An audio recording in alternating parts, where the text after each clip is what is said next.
CITU 56వ ఆవిర్భావ దినోత్సవం సందర్భంగా మార్కాపురం మున్సిపల్ కార్యాలయం వద్ద సిఐటియు పట్టణ కమిటీ ఆధ్వర్యంలో జెండా ఆవిష్కరణ కార్యక్రమం నిర్వహించారు.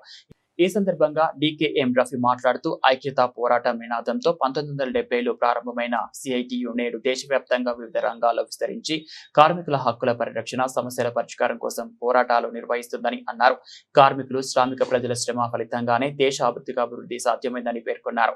ఆయన దోపిడీ, పీడనల నుంచి విముక్తి కోసం కార్మిక వర్గం సాగిస్తున్న పోరాటాలకు సిఐటియు అండగా నిలుస్తుందని చెప్పారు. భారత కార్మిక వర్గాన్ని ఐక్యం చేసి దోపిడీ రహిత సమాజ నిర్మాణమే సిఐటియు లక్ష్యమని వివరించారు.